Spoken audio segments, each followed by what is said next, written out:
Hello everyone, welcome to my channel, the series of Doing Research, in which I would like to share my experience during the writing and the publication of one research article. I'm sure that many of us, some of us, have experienced very critical time in writing and producing good article.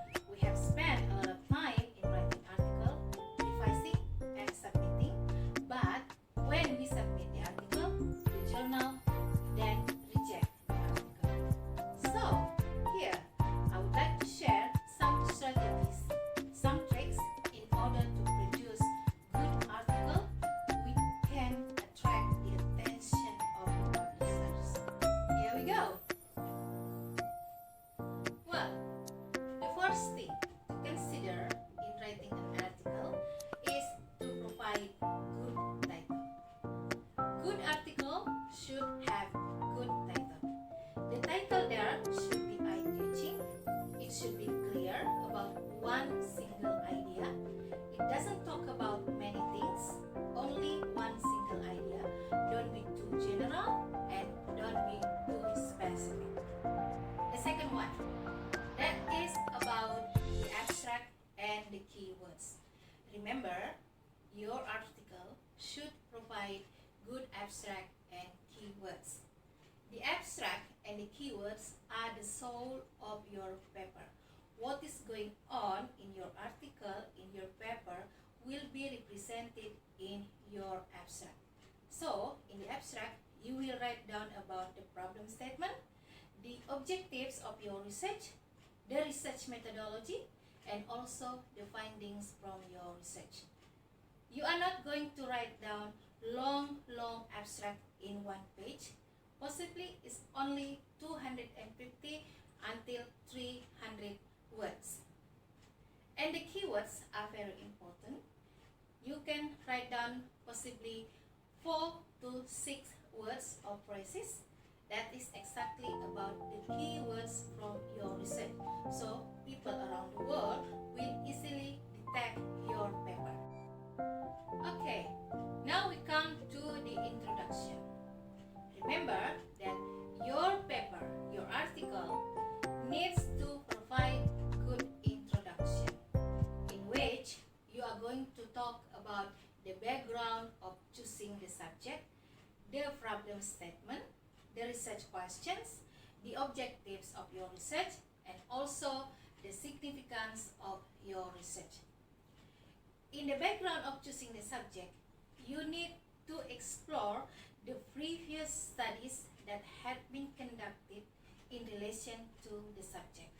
So, you are able to see the research gap in which you can see the similarities and the differences between your study with other previous studies. And the problem statements, you can formulate 2 or 3 research questions there which are clearly stated. And also the objectives of the research, it should be clearly stated there. And of course, at the end of the introduction, you need to provide the significance, the contribution of your study. What is new from your research? Okay, now it's about review of related literature. Some journals require you to write down review of related literature, but some other journals do not require you to write down the review of related literature. The important thing here is that review of related literature is not the summary of the theories. Usually, you just write down or collected many kinds of theories there, but you didn't paraphrase. You didn't write again. Here, it's important for you to paraphrase the ideas because that will become the foundation or the underlying concepts of doing the research in your subject. Okay, now it's about research method. In that part,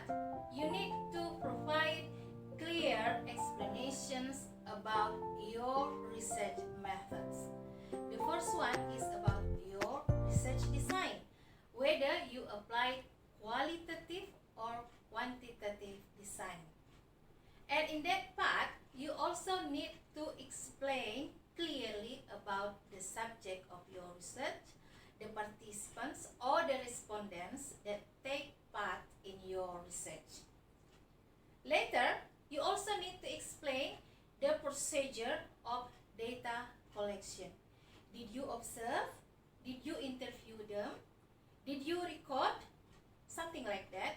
And then you need to provide clear steps, clear procedures about the ways you collected data. And later, you also need to explain about the procedures of data analysis. Did you apply the qualitative interactive analysis by using Miles and Huberman? Or maybe you applied discourse analysis approach. And in that case, you need to provide clear explanation about the steps or the procedures of doing the data analysis. Okay, now we come to the findings and discussions. Remember, in the findings, what you need to write down is the answers to your research questions. So when you have 2 research questions in the introduction, then your answers to those research questions should be there in the findings. And in the discussions, what you need to write down is the relationship between what you have found, what other previous studies say about the subject, and what the theories say about that. So you can fill the gap of the research. You can compare and contrast, and you can see the similarities and the differences of your study with other previous studies, and also you can compare with the theories. Okay, now we come to the last part of the article, that is about conclusion. Remember, conclusion is not the summary of your research. What you need to do is to write down again and to paraphrase the main findings that you have explored in the discussions. And don't forget, you need to provide recommendations and the significance of your study, the benefits that we can take from your research.